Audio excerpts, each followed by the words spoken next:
Bonjour et bienvenue sur Maintivox, le podcast qui donne la parole à la communauté maintenance. Dans cette émission, découvre la réalité et le dynamisme de ce métier via le témoignage de passionnés.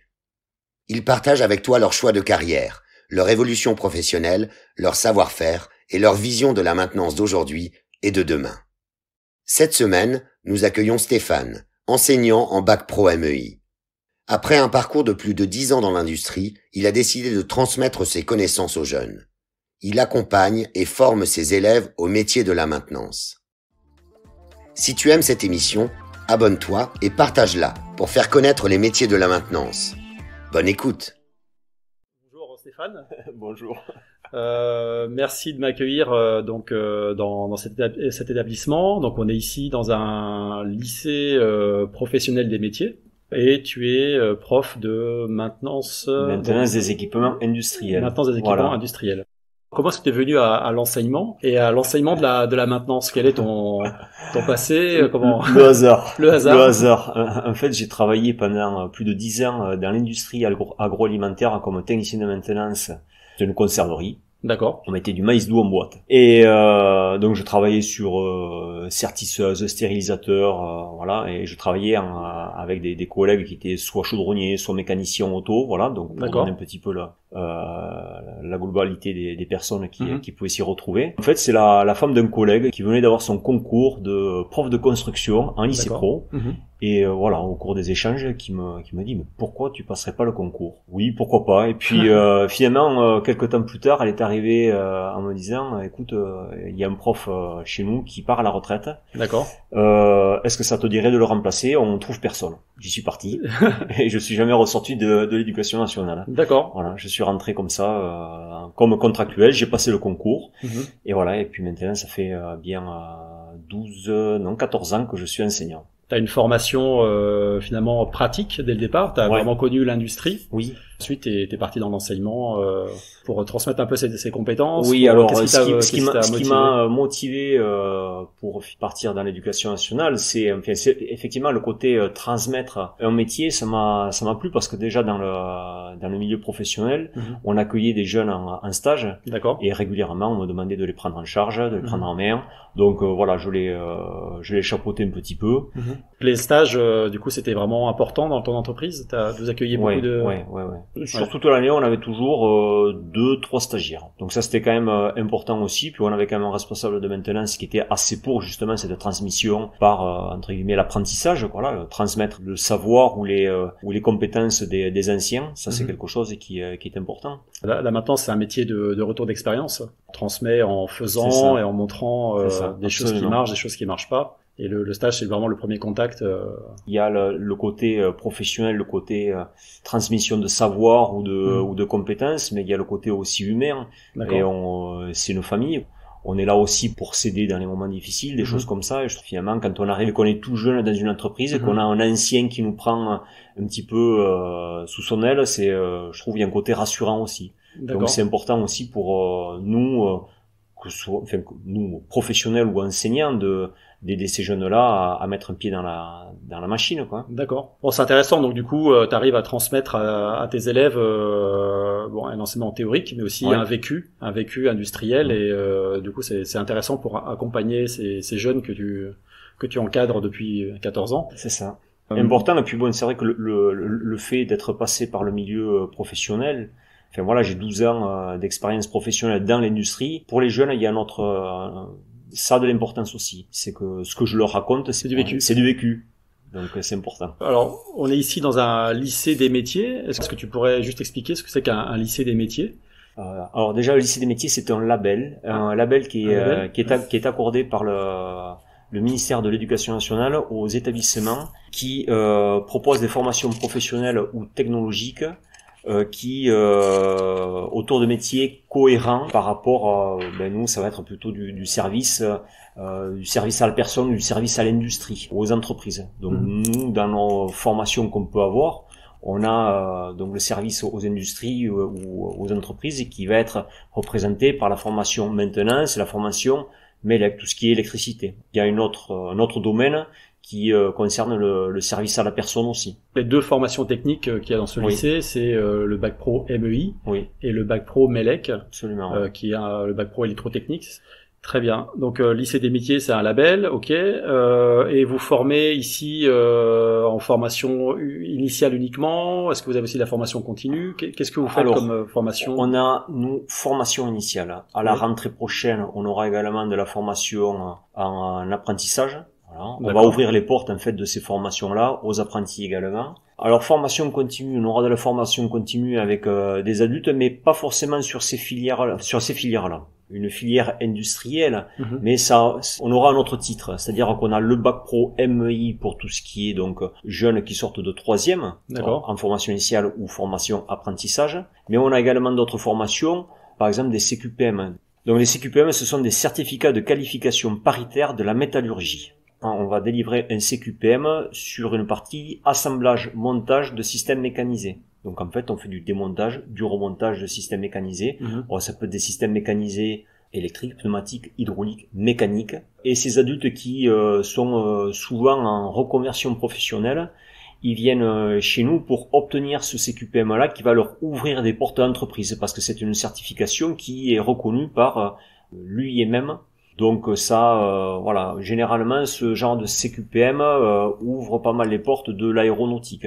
Parce qu'en aéronautique, on a beaucoup d'assemblages de systèmes à réaliser, que ce soit sur des turbines, sur des portes d'avions ou des choses comme ça, des composants comme ça. Et voilà, donc on a beaucoup d'adultes qui arrivent chaque année dans notre établissement pour suivre ce genre de formation. D'accord, mais c'est vraiment intéressant ça. Donc du coup, ce sont des adultes qui ont eu une formation technique avant ou pas forcément? Non, pas forcément. Le profil, il est complètement différent des uns des autres. On a eu cette année une qui était coiffeuse, un autre qui était technicien de maintenance, un autre qui était maçon, boulanger. On a eu un électricien. Donc c'est vraiment divers et varié, quoi. Et puis il y a aucune obligation. C'est vraiment ouvert à tout le monde. Et ça dure combien de temps un CQPM? Alors CQPM, le nombre d'heures, on a 430 heures de formation. Sur ces heures-là, alors on fait un petit peu aussi, on va les aider à rédiger des lettres de motivation, des CV, des entretiens d'embauche. Puis derrière toute la partie pratique professionnelle qui va du pneumatique, hydraulique, électricité, mécanique. Toute la partie sécurité électrique aussi. Voilà, on essaie ça peut être de l'assemblage, montage aussi, mais tout ce qui va être fabrication de pièces, souder, apprendre à souder, apprendre à réaliser des taraudages, des choses comme ça. Donc c'est assez vaste, quoi.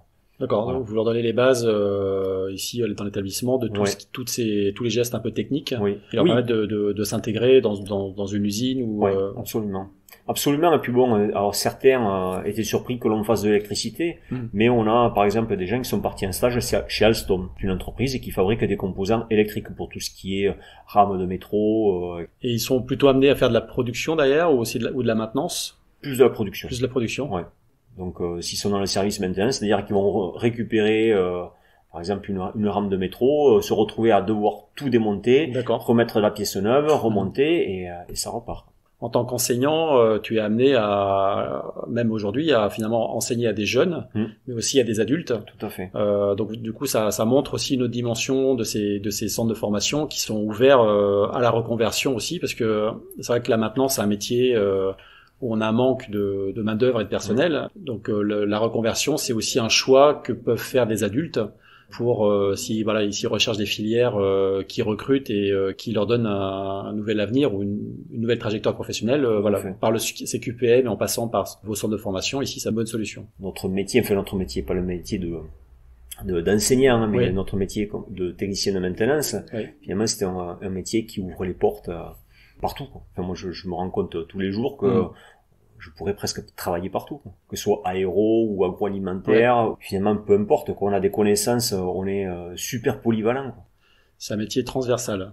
Complètement, ouais. Pour la formation bac pro MEI, donc le niveau d'études c'est niveau bac, bac pro c'est un niveau bac. Est-ce que tu pourrais nous décrire un petit peu déjà une journée type ou une semaine type pour un enseignement? Je sais pas s'il y en a une, mais enfin la semaine type, c'est l'emploi du temps. Hein. D'accord. Mais déjà, ce qu'il faut bien comprendre, c'est que voilà, c'est sur un cycle de 3 ans. Sur les 3 années, il y a 1260 heures à dispenser dans la partie professionnelle et à peu près 1000 heures, 995 exactement sur la partie enseignement général. Donc dans l'enseignement pro, on va retrouver également tout ce qui est donc la partie professionnelle, mais c'est pas que la partie à dire pratique dans l'atelier. Il y a également de la partie théorique, parce qu'on peut pas faire sans la partie théorique, toute la partie technologie. Il y a également la partie que l'on appelait à l'époque d'essai industriel, qui est la construction. D'accord. Voilà, donc qui est également une bonne partie. Et il y a également la PSE, donc prévention, sécurité, environnement, et la partie éco-gestion. Donc ça, ce sont les matières de l'enseignement professionnel. D'accord.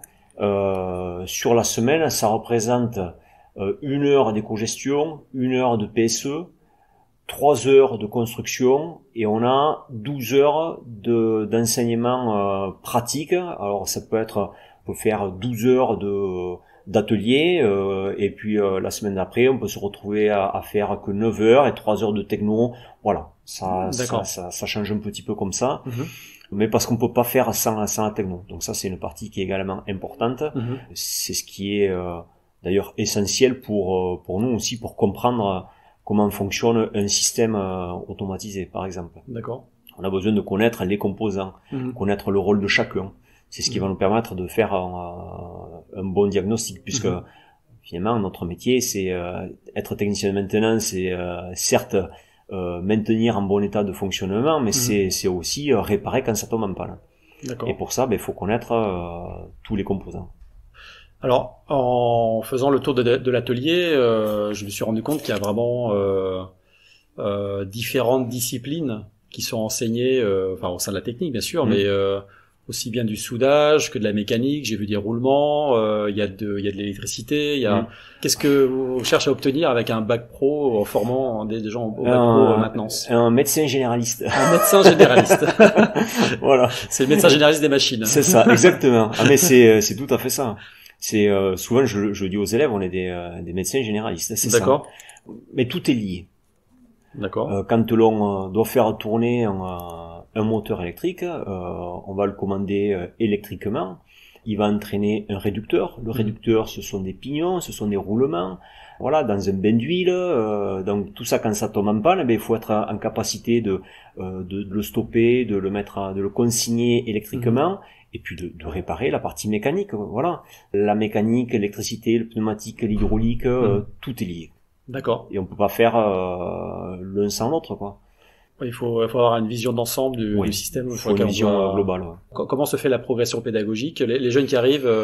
Alors, la progression pédagogique, c'est quelque chose qui est assez particulier et qui est propre un petit peu à chaque enseignant. D'accord. Donc ça, en fonction des établissements, chacun abordera le sujet différemment. Nous, on a fait le choix de centrer le travail sur tout ce qui va être fabrication et la partie mécanique, tout ce qui va être démontage et remontage d'organes mécaniques, plus sur l'année de seconde. Parce qu'on se rend compte que toute la partie un peu plus théorique, qui va être le nom des composants, le rôle des composants, qu'ils soient électriques, pneumatiques ou hydrauliques, c'est quelque chose qui va être relativement rébarbatif et on risque de perdre les jeunes. Voilà, donc les jeunes, quand ils sortent du collège, quand ils sortent de troisième, généralement ils sont en échec.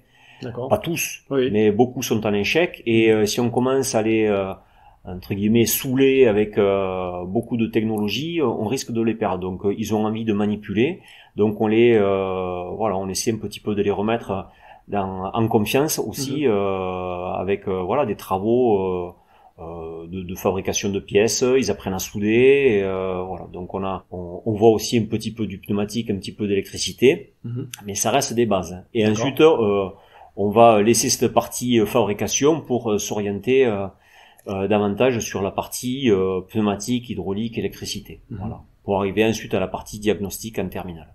Est-ce qu'il y a un profil type de jeunes qui arrivent? Quelles sont leurs motivations? Mais ça dépend. Ça dépend des années en fait. D'accord. On peut avoir une année, on va avoir 8-10 gamins super motivés. L'année d'après, on en a 8 ou 10 qui ne le sont pas du tout. D'accord. Alors, on a du mal à recruter parce que généralement, ce sont des gamins qui arrivent là, qui ont un très faible niveau scolaire, qui sont en échec. Et puis bon, le recrutement est quelque chose de compliqué en maintenance, mais qui est compliqué, je crois, en lycée professionnel, de manière générale. On a, des profils de gamins qui sont complètement variés, quoi. Il y a pas de règle. Il y a pas de règle. Après, quand on a des gamins qui sont motivés, ils accrochent et ça part de suite. D'accord. Mais il y a dans le lot, il y a toujours un ou deux gamins qui vont être un petit peu à la traîne et c'est assez compliqué à gérer tout ça. Parmi ceux qui ont le déclic, qu'est-ce qui a fait la différence en cours d'année? Il y a des jeunes qui peut-être se révèlent, qui découvrent finalement. Qu'est-ce qu'il est l'élément déclencheur? Ouais. Déjà il faut une bonne accroche avec le prof, je pense. Ouais. Et puis après je pense que le gamin qui va accrocher, c'est le gamin qui va se retrouver en réussite, qui a passé X années en collège à échouer. D'accord. Qui là voit qu'il réussit à faire certains petits travaux. Donc forcément nous on va l'encourager, ça génère du positif, quoi. Bien sûr. Donc ça motive le jeune et c'est comme ça qu'il commence à accrocher. Et puis il y a aussi la partie en fin de seconde qui est la partie stage qui est importante aussi dans notre formation. Voilà, qui va lui permettre de voir aussi le milieu professionnel, qui va peut-être désacraliser aussi ce milieu, voir que les gens sont bienveillants. Donc ça peut aussi le rassurer. Si je comprends bien, donc les aider à réussir, à les mettre en confiance, et puis à partir de là, ils peuvent développent leurs capacités. Et puis c'est vrai que sur on l'a vu, ces filières sont des filières qui recrutent. Il y a énormément de travail professionnellement. C'est un choix de carrière qui, même si on commence entre guillemets au niveau bac professionnel, tout à fait. C'est une carrière où on peut évoluer dans le temps et en développant ses compétences. Nous avons aujourd'hui pas mal de professionnels ou même agences d'intérim qui passent ici dans l'établissement pour recruter. Parce qu'ils ne trouvent personne. Oui. Donc là, on a cette année, j'ai encore eu des professionnels qui m'ont appelé pour savoir si j'avais pas des jeunes à proposer pour un BTS en alternance, par exemple. Ah oui. Ouais. D'accord. Parce que là, il y a un besoin sur le terrain, on a besoin et on a peu de jeunes à proposer, quoi. D'accord. Peu de jeunes parce que on a des jeunes qui sont vraiment valables, mais eux, ils ont décidé de poursuivre les études. Après, ils sont pas forcément mobiles à cet âge-là, donc il y a d'autres paramètres qui rentrent en compte, mais alors sur une promotion là, une promo, c'est combien? 8-10 personnes? Là, on a des capacités d'accueil qui on va jusqu'à 15. D'accord. Et là, on a en terminale, ils étaient 14. 14, d'accord. Voilà. Que font les jeunes après? Est-ce qu'ils continuent leurs études? Est-ce qu'ils vont travailler? Qu'est-ce qui se passe après? Il y a de tout. D'accord. Certains vont redoubler aussi. Certains vont redoubler, d'accord. Ouais. Bon, comme dans toutes les classes. C'est ça. Mais bon, en gros, on a la moitié qui vont partir en enseignement supérieur. Et après, on a une autre partie qui n'a pas forcément la motivation ou l'envie de repartir pour 2 ans, qui va avoir envie de se spécialiser, qui va partir sur une mention complémentaire. Donc on a par exemple ici aussi une mention complémentaire, maintenance d'installation oléo-hydraulique. D'accord. Voilà, donc ça va les spécialiser dans tout ce qui est hydraulique et pneumatique. Mais il n'y a pas que ce type de mention complémentaire. Ça peut être installateur d'ascenseur, ça peut être aussi mention complémentaire soudage. Ça permet d'ouvrir d'autres horizons mais de s'engager que sur 1 an. Et généralement, une mention complémentaire, ils vont la faire en apprentissage. Donc c'est déjà aussi un pied qu'ils vont mettre dans une entreprise. Voilà. Donc ça, c'est l'autre partie. Voilà, il y a une partie donc qui part en BTS, l'autre partie qui va faire ça, et puis il y a une autre partie qui va également partir dans la vie active. Dans la vie active, oui. Tous les élèves qui sortent globalement de cette formation, ceux qui vont chercher du travail, est-ce qu'ils trouvent du travail d'ailleurs? Oui. Ça, oui, systématiquement. Ça, de ce côté-là, on n'est pas inquiet. J'ai pas les chiffres, mais ou alors s'il reste un jeune sur le carreau, c'est que voilà, il a peut-être pas envie non plus de travailler, prendre une année sabbatique peut-être aussi, je ne sais pas. D'accord. Mais ils sont rares. D'accord. Donc globalement, c'est une filière où on peut facilement trouver du travail. Ouais. Pas de voilà, il y a pas d'élèves qui attendent pendant 2 ans avant de trouver un boulot quoi. Non. Et globalement, il reste toujours dans les filières de la maintenance ou dans des filières industrielles en général. Oui. Alors filière industrielle, enfin on en a certains. On a un bassin pétrolier qui est intéressant par chez nous. Donc c'est pas forcément de l'industrie que l'on peut imaginer nous, mais oui, généralement il reste dans l'industrie. Ou alors après ce sera peut-être chez un artisan ou voilà. Donc poursuite d'études pour la moitié de la promo, c'est quand même bien. Ouais. Du coup, poursuite d'études, c'est la suite logique, c'est quoi? C'est un BTS maintenance des systèmes. C'est ça. Ouais. Est-ce que tu as comment dire des contacts encore avec les anciens élèves justement qui ont poursuivi eux leurs études?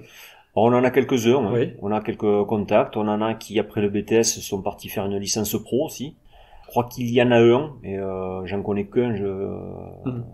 Qui a fait école d'ingénieur aussi derrière, voilà. Bravo. Ouais, non, c'est bien, ouais. Donc il a démarré petit, et puis voilà, école d'ingénieur, super. Bah, c'est super ça. Ouais, et puis bon, nous on est très contents aussi d'avoir participé à cette réussite, quoi, finalement. C'est vrai. Bah ça c'est bien. Donc ça veut dire que c'est aussi on en parle, on en a déjà parlé, mais ce sont des formations en fait qui permettent de démarrer avec un bac pro, mais finalement. Ah ben oui, mais on peut démarrer petit et finir gros, quoi. Enfin voilà, hein. Mais c'est ce que je m'évertue d'expliquer aux jeunes. Enfin moi le premier, j'ai un CAP d'électromécanicien et je suis extrêmement fier de l'avoir parce que j'ai commencé par la petite porte et puis je suis prof. Ouais, bah c'est bien. Ben c'est pas mal. C'est aussi ça, c'est un petit mot aussi peut-être pour rassurer les parents. Les parents complètement. Parce que là, bon, on est sur un niveau de formation, on est proche justement des choix un peu stratégiques où les parents ont un rôle important à jouer. Et du coup, c'était aussi pour expliquer peut-être aux parents qui doivent accompagner leurs enfants ou qui doivent aider leurs enfants à choisir une filière de formation. Que c'est un choix qui permet peut-être à leurs enfants déjà de rentrer dans une situation de réussite et pourquoi pas de partir vers plus loin, quoi. Oui, et puis faut pas qu'ils s'affolent, quoi. Oui. Faut pas qu'ils aient peur. Alors la formation, en plus, c'est une formation, comme on disait tout à l'heure, un petit peu généraliste. Oui. Où on sort de là, on est relativement polyvalent. Donc c'est une formation qui professionnellement est super intéressante, mais personnellement également, parce que finalement, on a des connaissances en électricité, un petit peu en tout. Donc quand on a une bricole à faire à la maison, finalement, on peut se dépanner aussi. On n'a pas forcément besoin d'appeler l'artisan. D'accord. Mais les connaissances que l'on a, ça peut être aussi. Enfin, je connais aussi des jeunes qui ont un bac pro MEI qui sont partis dans la motoculture, et pourquoi pas. Voilà, les connaissances que l'on a, les compétences que l'on a, il suffit que le jeune ait un peu de curiosité, il peut très facilement s'en sortir ensuite sur d'autres métiers qui dérivent un petit peu, comme là la motoculture, pourquoi pas. D'accord. Donc ça ne ferme pas les portes, bien au contraire, ça les ouvre. C'est un métier, c'est vrai que finalement on apprend, il y a l'aspect technique, mais il y a l'aspect diagnostic, réflexion. Ouais. Donc ça met en confiance, par rapport à des situations un peu difficiles, quoi. On sait dépanner, on sait remettre en service. Ouais, ça permet d'aborder la vie différemment. Ah oui. Ouais. Enfin moi je sais que je l'aborde différemment. Rien n'est impossible. Il y a rien de grave. Il y a une solution à chaque problème. Voilà. Non mais c'est vrai, ça fait peut-être sourire certains. Moi, je sais que je m'affole pas. Voilà. S'il y a quelque chose en panne, c'est pas grave. Hein. On va bien trouver une solution.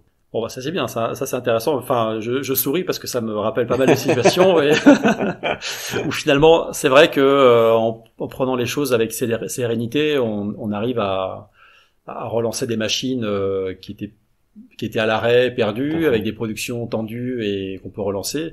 Enfin, pour la partie industrielle, mais du coup, c'est une philosophie de vie presque, si je comprends bien.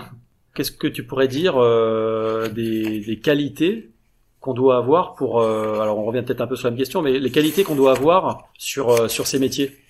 Il faut être curieux. Et je pense que ce qui est important, voilà, une des qualités essentielles, c'est justement la curiosité.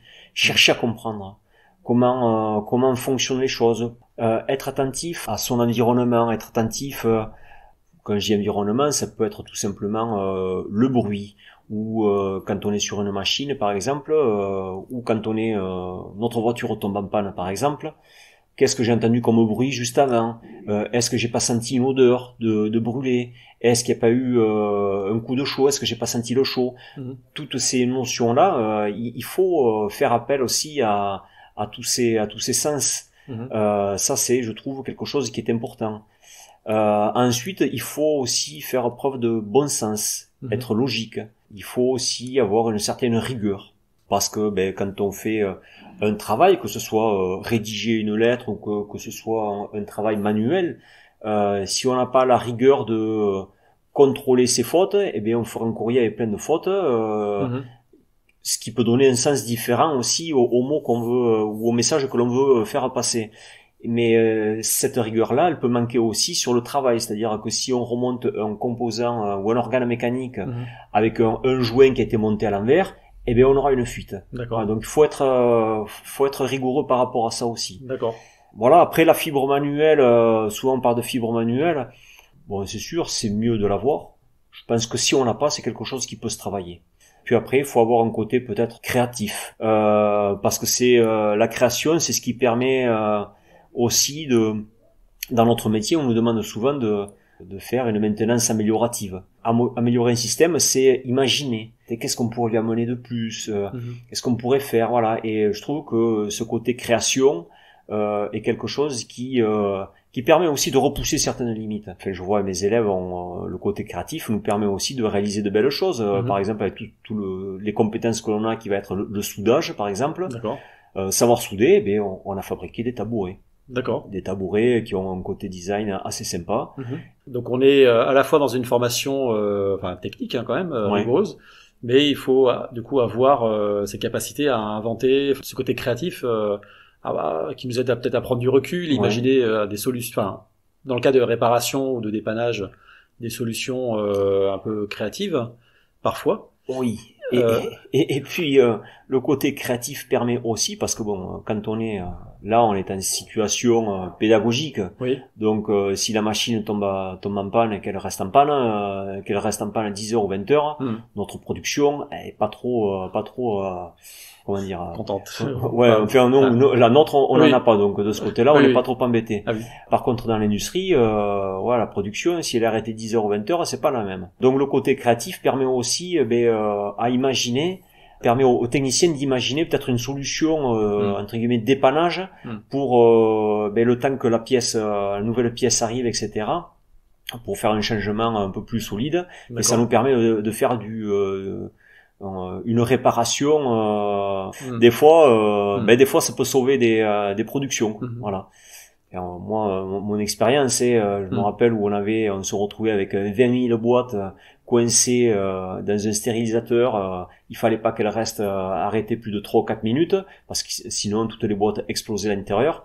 Il faut être imaginatif des fois pour relancer un moteur ou voilà. D'accord. Donc faut y aller.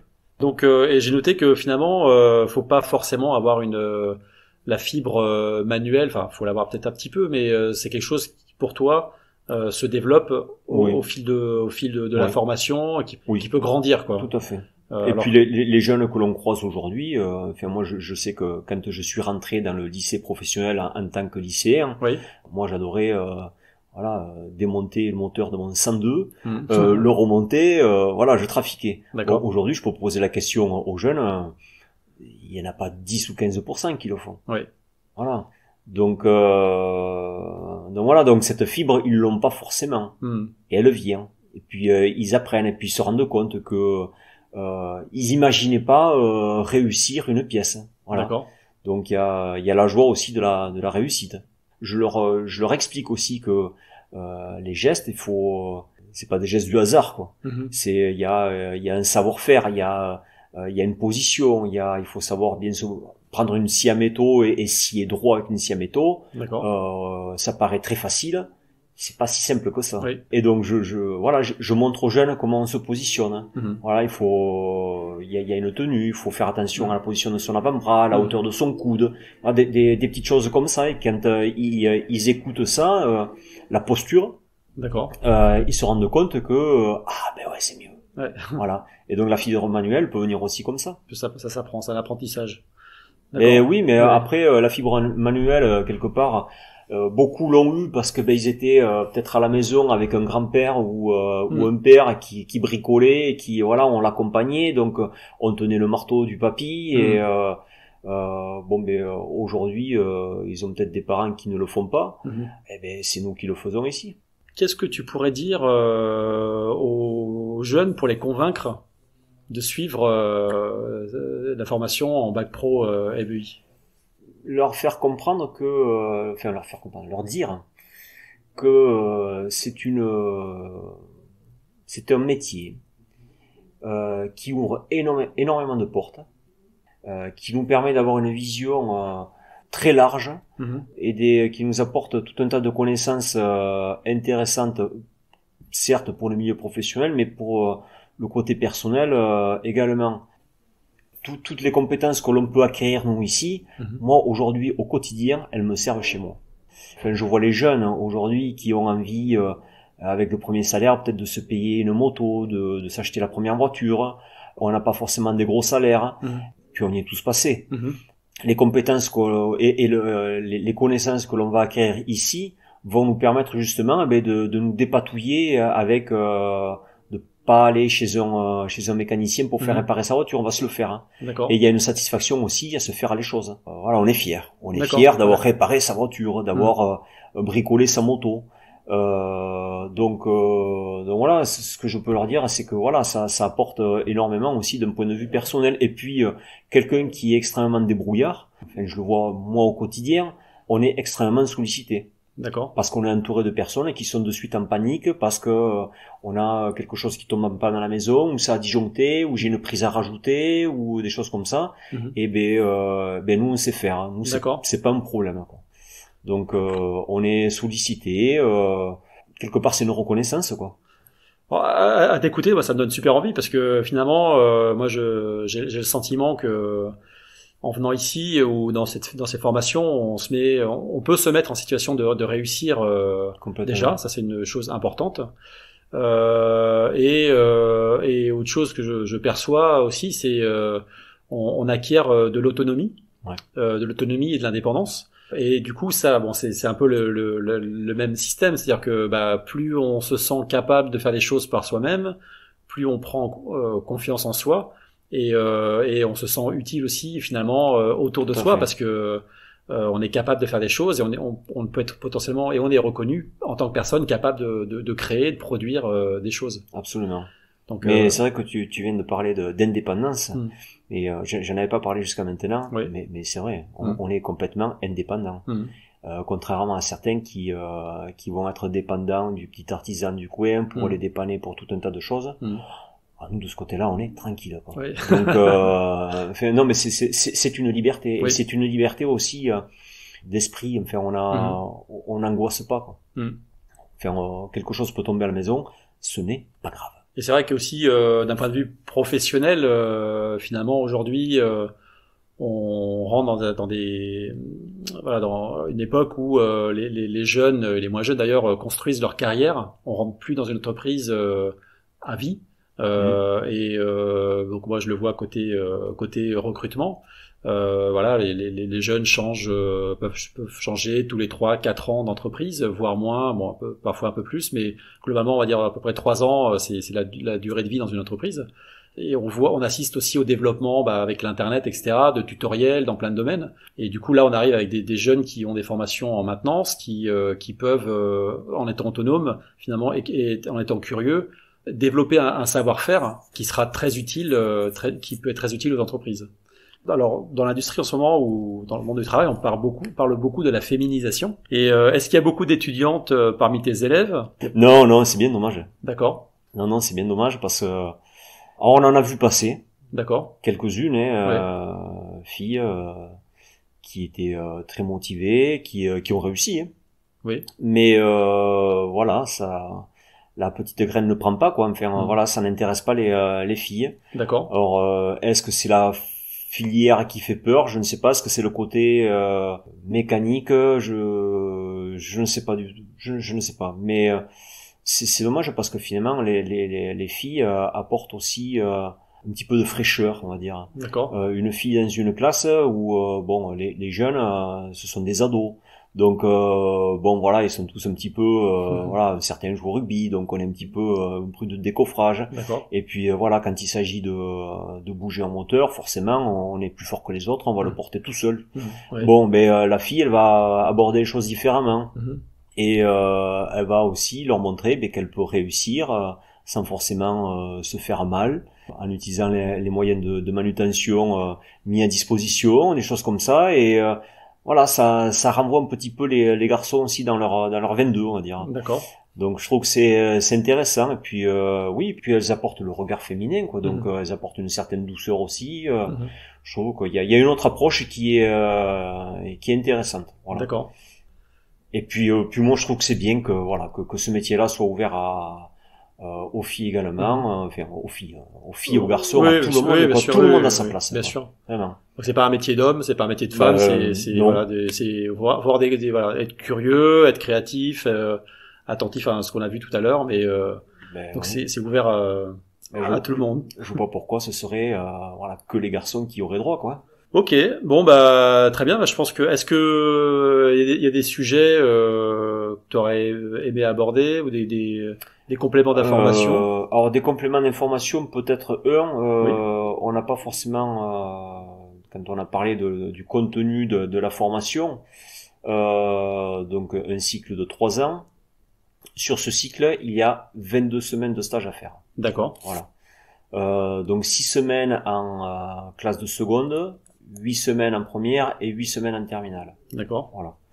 Donc ce sont des stages en milieu professionnel où ils sont évalués. Et puis il y a en fin d'année une soutenance aussi à l'oral à faire pour présenter son travail, présenter ses différentes périodes en entreprise. Voilà, donc ce qui est je trouve pas mal aussi parce que ça permet aussi de les préparer à des entretiens éventuels pour rentrer dans une entreprise par exemple, quoi. D'accord. Voilà. Donc le stage, oui, il y a tout un côté pédagogique du coup, au-delà bien sûr de l'accueil par l'entreprise et ce qu'ils vont voir. Il y a pour toi en tant qu'enseignant, il y a tout un matériel, on va dire un environnement, contenu pédagogique à développer autour.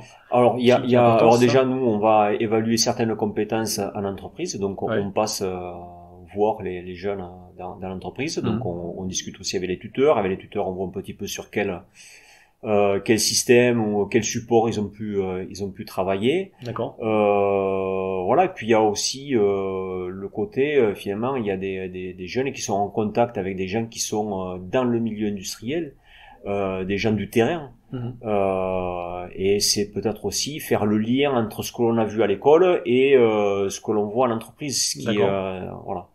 Donc le message aussi que j'entends, c'est aux industriels, les stages c'est super important pour les élèves. Ouais. Alors on a de la chance quand même parce qu'on a des entreprises qui jouent le jeu. Les entreprises qui nous prennent des jeunes jouent le jeu et accueillent vraiment bien nos jeunes. D'accord. Après c'est pour trouver des stages que c'est plus compliqué parce que bon voilà, on a quand même pas mal de jeunes à placer. D'accord. Et la difficulté elle serait plus dans la réponse. Voilà, les entreprises qui mettent du temps à répondre. Après elles ont des contraintes aussi, chose que j'entends, hein. Voilà. Mais en tout cas, il y a le rôle stratégique du stage qui, Ouais. enfin, c'est un élément pédagogique de la formation qui est super important. Et c'est là où aussi, du coup, les entreprises ont un rôle à jouer pour participer à la formation de ces jeunes. Ok, et ben super, merci beaucoup, Stéphane. Avec plaisir. Voilà, c'était. Tu reviens quand tu veux. Ouais, c'était super intéressant.